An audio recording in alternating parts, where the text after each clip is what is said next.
Hello everyone, welcome to Bajirao Ias Academy Smarter Insights into Mains Answer Writing. And now we have some mains questions from General Studies paper 2.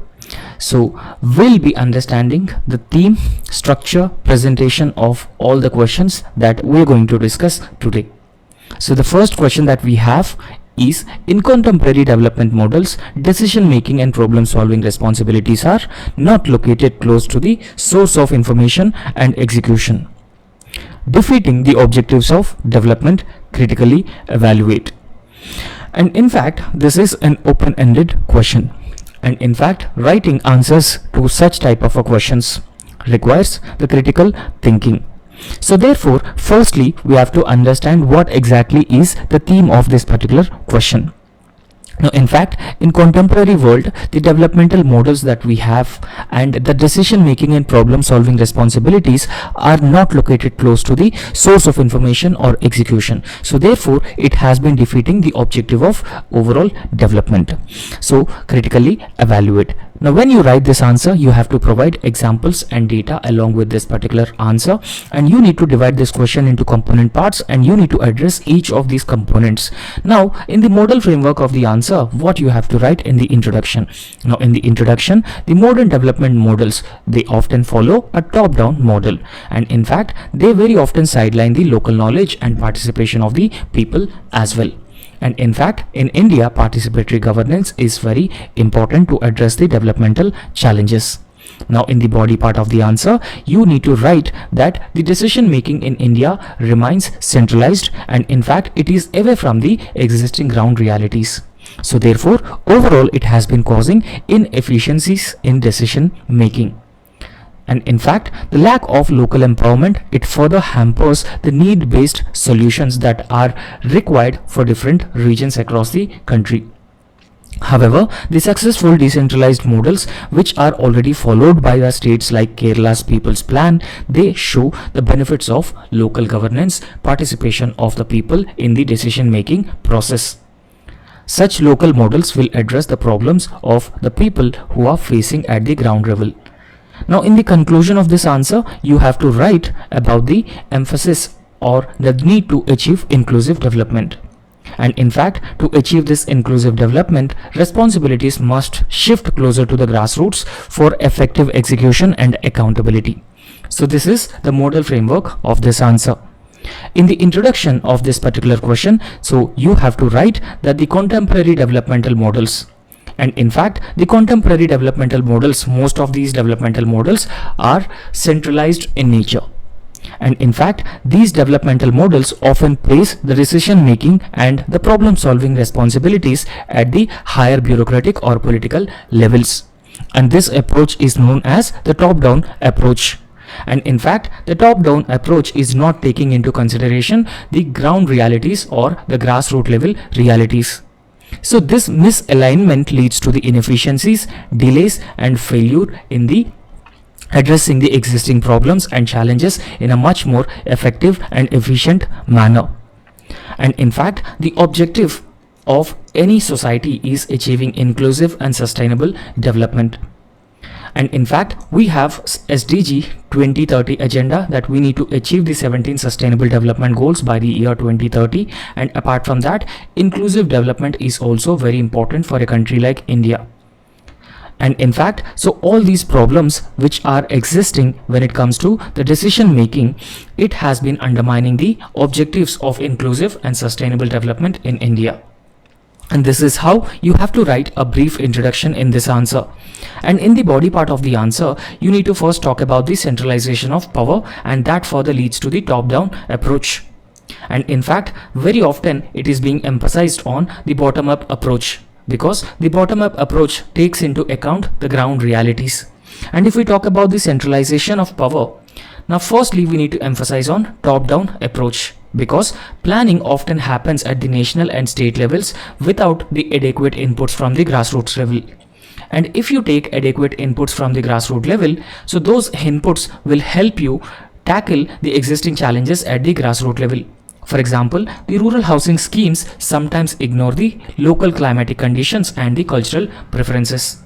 And in that case, if you follow the top-down approach, how will you achieve inclusive growth and the sustainable development? And this is the main question here. And apart from that, the bureaucratic hurdles. Very often, centralization of power also leads to the concentration of power with the bureaucracy. And in fact, the decisions are very often filtered through multiple administrative layers. So thereby, the decision making will be further delayed. And when decision making is delayed, it will further leads to slowing down the implementation of the decisions which are already taken at the top level. So this is another major problem with the top-down approach. So therefore, the average time to approve the rural road project under the Pradhan Mantri Gram Sadak Yojana can take months due to this. If any such programs are further delayed, the cost of executing such projects will also increase manifold. So therefore, there will be a wasteful usage of the existing resources. And in fact, a disconnection from the ground realities as well, because we have been talking about the top-down approach. In top-down approach, the decisions are taken at the top level and those decisions will be filtered through the downward level. And in fact, so whenever the decisions are taken in a manner which is top-down in nature, there is a disconnection from the ground realities as well. For example, most of these decisions have been taken, they lack the local context. There are national level policies, they may account for the regional specific issues. For example, the Uniform Agriculture Policy fails to address the unique needs of dryland farmers in Bundelkhand versus irrigated farmers in Punjab. In fact, it is true that if you follow a uniform agricultural policy, how can it address the regional issues? For example, there are drought-prone areas in states like Madhya Pradesh and Maharashtra, and there are also areas where there are rich farmers and more arable lands as well. And in fact, the one-size-fits-all policies are followed in the top-down approach. For example, the schemes like smart cities, they often overlook the smaller towns' actual priorities and imposing the irrelevant solutions on those smaller towns as well.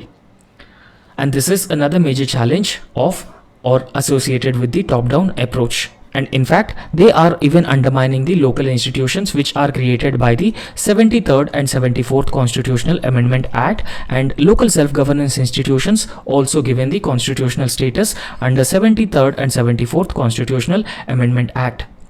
And in fact, even though the constitutional status has been given to the panchayats and municipalities, most of these Panchayati Raj institutions are weak in nature because they don't have the finances on their own. And in fact, the lack of finances leads to the lack of financial autonomy on the part of the panchayats and lack of decision making powers as well. And in fact, another very important phenomenon which is known as tokenistic participation. Now, in tokenistic participation, community consultations are often perfunctory and real decisions remain with the higher authorities as well.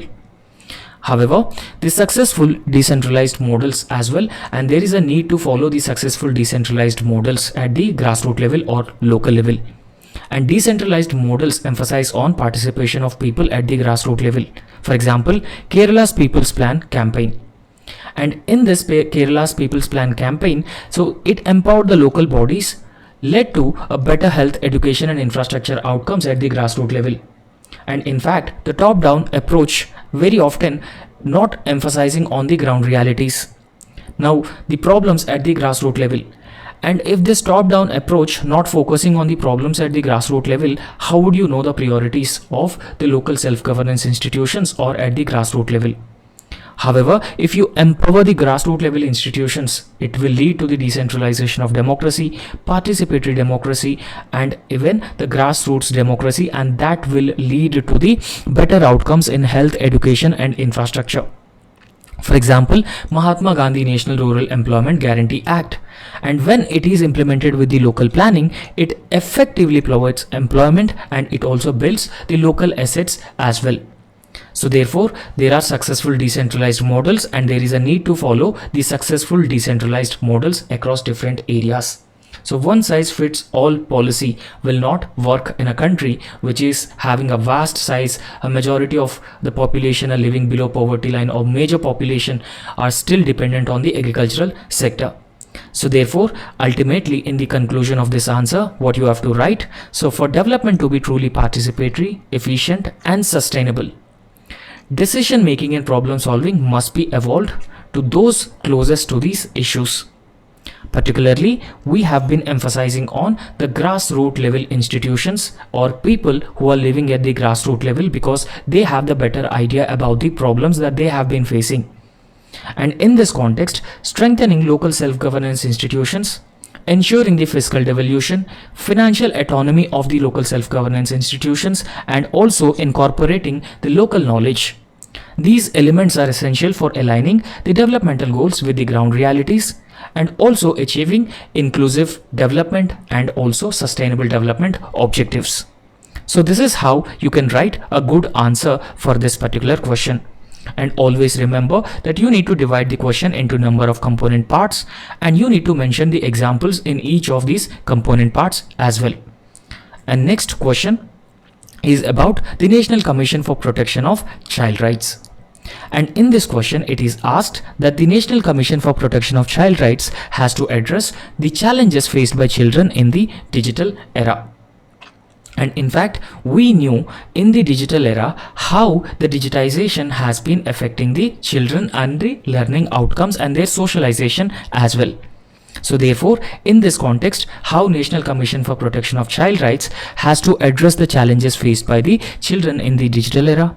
And in the second part of the answer, you need to write, examine the existing policies and suggest measures the Commission can initiate to tackle this particular issue. So therefore, you need to write two parts of the answer. Now, if you look at the model framework for this particular question, in the introduction, what you have to write? In the introduction, you need to write that children face new age threats in the digital era.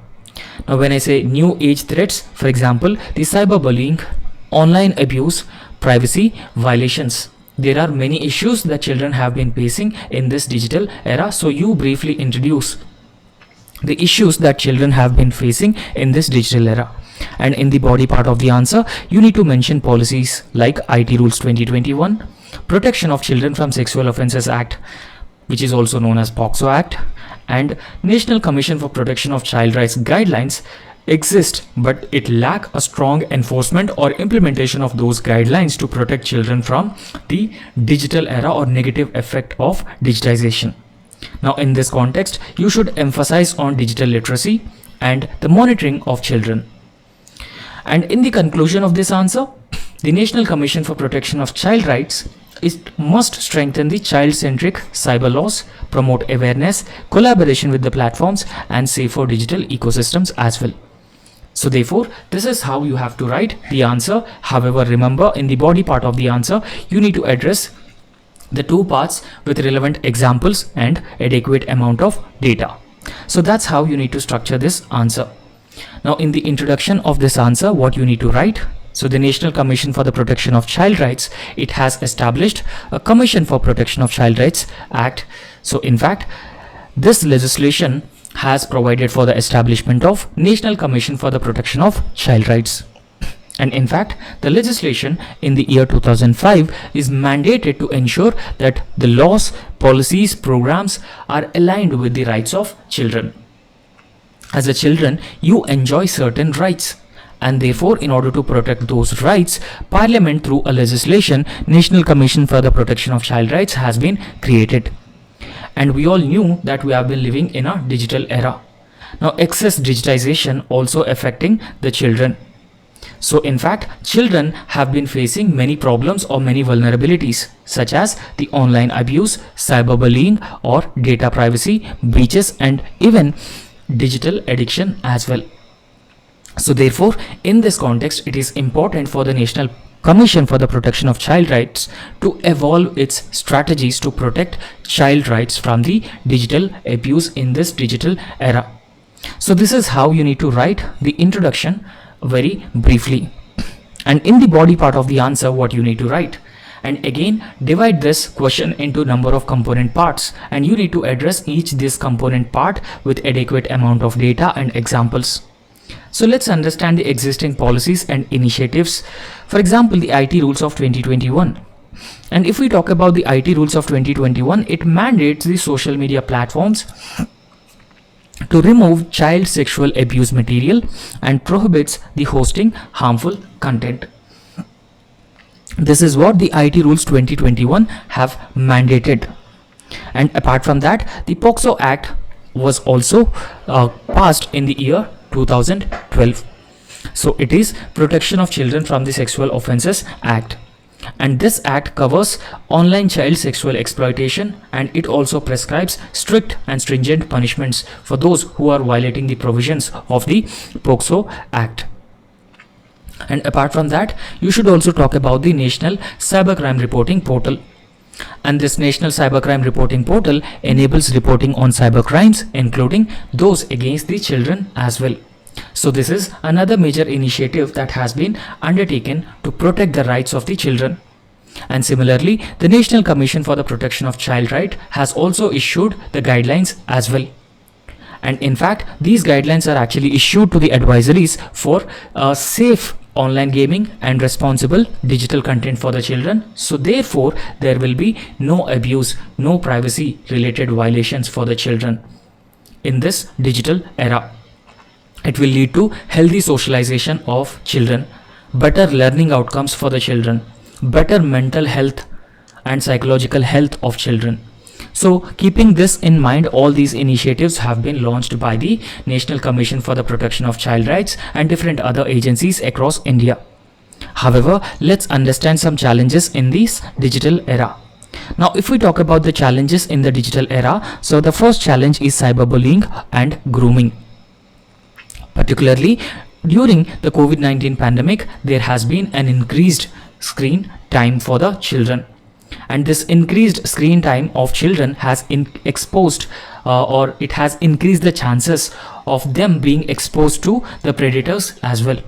For example, the National Crime Records Bureau 2022 has reported that cybercrimes against children increased by 400% in last 4 years. So therefore, this is a huge jump in the cyber crime against children. So in this context, it is very, very important that the National Commission for the Protection of Child Rights need to be proactive when it comes to acting against the abuse the children have been facing. And apart from that, the data privacy issues. We all knew that privacy is a fundamental right under Article 21 of the Indian Constitution as per the Supreme Court's judgment in the Puttaswamy case. However, the apps very often collect the personal data of children without the parental consent. So therefore, there is a privacy violation on the part of these gaming apps as well, or social media apps. And in fact, digital divide is also another major problem. When I say digital divide, the digital divide is existing between men and women and also the urban and rural areas. And in fact, the inequitable access leads to poor learning outcomes for the children and the development as well. And in fact, the World Bank described it as a learning poverty. And apart from that, the children are also facing the mental health issues and addiction to the social media, because excessive screen time leads to the psychological issues and even the suicidal tendencies among the children. And in fact, children are not easily socialized if their screen time increases or they are excessively addicted to the digital apps or social media apps.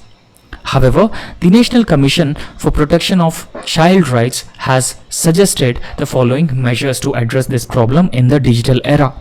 For example, carrying out focused and targeted digital literacy campaigns will help creating awareness among the people, particularly children and their parents.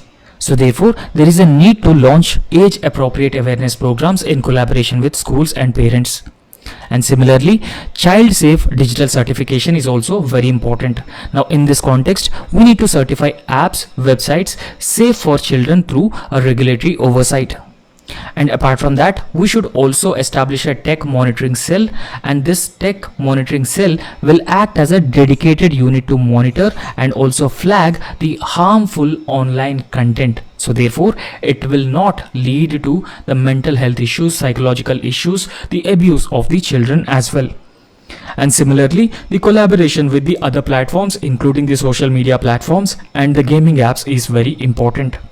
And in fact, there is a need to develop the artificial intelligence tools with tech companies to detect and also remove the harmful content in real-time basis.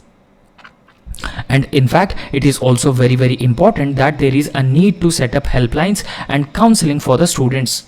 For that to take place, strengthen 1098 and provide digital mental health support for the children as well. So these are the measures which are being suggested by the National Commission for the Protection of Child Rights. Right, so you have mentioned the suggestions as well. In the conclusion of this particular answer, what you have to write? In the conclusion, the overall objective is to protect children and their child rights in the digital era. So therefore, the National Commission for Protection of Child Rights must be proactive when it comes to adopting policies that could further enhance the digital literacy of children, and carrying out digital literacy campaigns, particularly targeting both children and parents, collaboration with the other stakeholders, including the social media platforms, intermediaries, and also the gaming apps. And there is a need to create safe and inclusive online environment for every child. So this is how you have to write the conclusion. So conclusion should always be positive and optimistic in nature. And the next question is about India's relations with the Central or Middle East, right? West Asia or Middle East. Now in this context, the question is asking us that energy security constitutes the dominant kingpin of India's foreign policy. And in fact, it is linked with India's overarching influence in the Middle Eastern countries. How would you integrate energy security with India's foreign policy trajectories in the coming years? Generally, when we talk about the Middle East and India's relations with Middle East, energy security is a very important area, because Middle East has been supplying one of the largest amount of crude oil to India and natural gas as well. So therefore, the energy security for India constitutes a dominant kingpin of India's foreign policy and is linked with India's overarching influence in the Middle Eastern countries. So in this context, how would you integrate the energy security with India's foreign policy trajectories in the coming years? And in fact, in the international relations, there might be chances that they may ask questions from the India's neighborhood and extended neighborhood as well. So therefore, this question is part of India's extended neighborhood. Now in the model framework of this question, what you will write? So in the introduction, you just write India's rising energy demands make energy security a strategic pillar of its foreign policy, specifically in the Middle Eastern part. And in the body part of the answer, you just mention that strengthening India's ties with the Gulf nations, India's efforts to diversify its energy resources, Russia, Middle East, Africa, and even Latin America, and India's investments in renewables, and enhancing India's maritime security. For that, we have launched a program called Sagar Security and Growth for All in the region, and collaboration on green hydrogen and oil reserves sharing. So therefore, you have to mention all these components in the body part of the answer, and in the conclusion, what you will write: an integrated and forward-looking energy diplomacy can ensure a sustainable growth and strategic autonomy. And in fact, India adopts a policy called strategic autonomy, and strategic autonomy is its long-term objective. And apart from that, India also aimed at achieving the sustainable and green growth as well. So for that to happen, we should ensure our energy security, and at the same time we should also reduce our energy dependence on other countries, and alternatively we should focus on the renewable energy resources.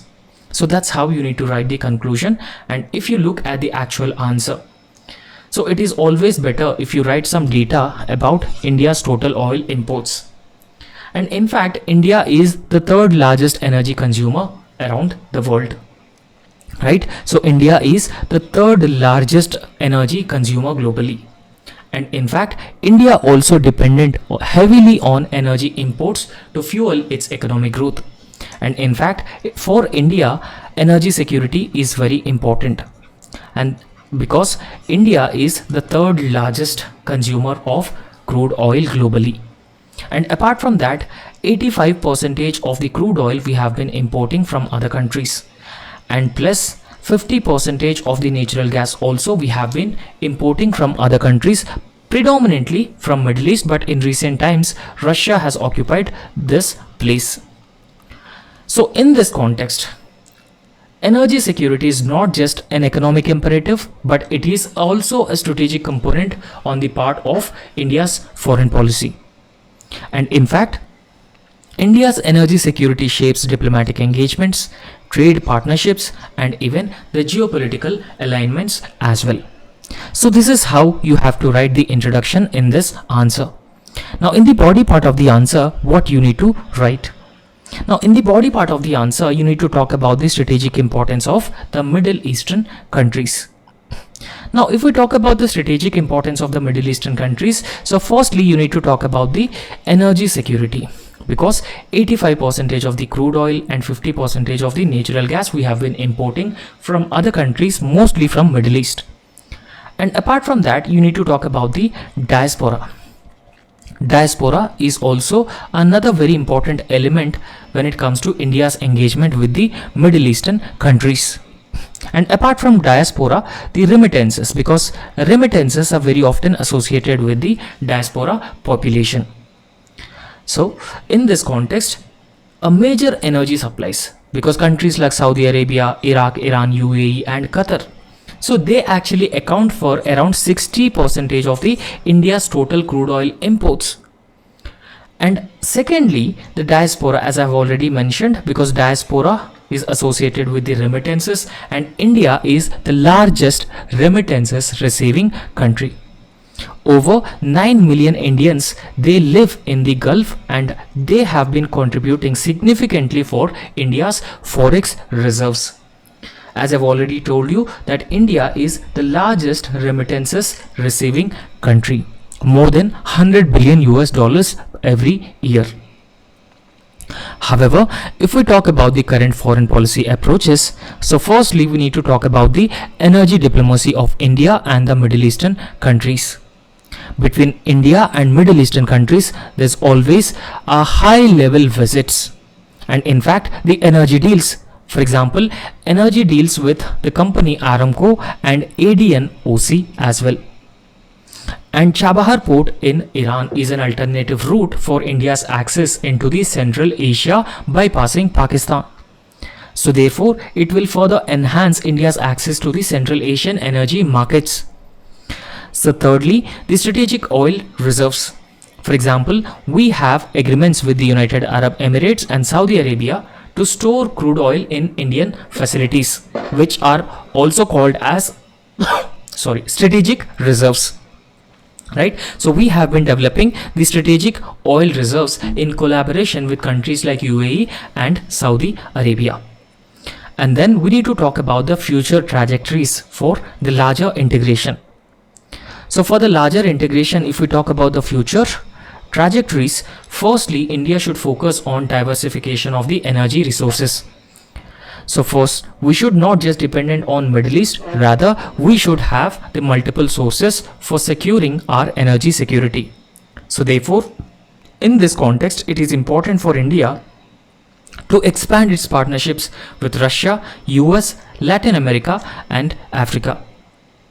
And India should leverage the India-UAE Comprehensive Economic Partnership Agreement for energy trade facilitation between these two countries as well, because it plays a very, very important role. And then the green energy cooperation is also another potential aspect of cooperation between India and Middle East and other countries as well, because the joint ventures between India and Middle East in the green hydrogen, that will help India achieve energy security. And in fact, India and Middle East have been collaborating on carbon capture and solar projects under the International Solar Alliance, and majority of the Middle Eastern countries are also part of the International Solar Alliance, where India is a leader. And then we should also talk about the maritime security as an element. Remember, as I've already told you, that India is a net security provider in the region, and in order to maintain its status as a net security provider in the region, so India has launched a program called Sagar, Security and Growth for All in the region. So the objective is to strengthen India's naval presence in the Indian Ocean and Strait of Hormuz, so that it will help secure the sea lanes of communication. And then the energy infrastructure investment is also another very important arena to focus on. India should attract the Middle East sovereign funds into India's renewable sector, so therefore India will get adequate investment in renewables, so that will help India make a transition from the existing conventional energies to unconventional or non-conventional renewable energies. For example, Masdar in solar parks. Right. So in the conclusion of this answer, what you need to write: the energy security will remain central to India's foreign policy, and it is true. So for India's larger foreign policy, energy security is in a very important arena. So therefore, what India needs to do, India should diversify its sources for procuring or securing the energy supplies firstly. Secondly, India should also attract large investments into the renewable energy domain as well. So therefore, India must adopt a multi-pronged strategy, and this strategy must balance the traditional hydrocarbon ties with clean energy transitions, diversifying the existing sources, and also enhancing the regional cooperation for a long-term strategic autonomy. And that's all in this lecture, and thank you so much. And if you learned something from this class, so please subscribe our YouTube channel and also hit the like button. Thank you.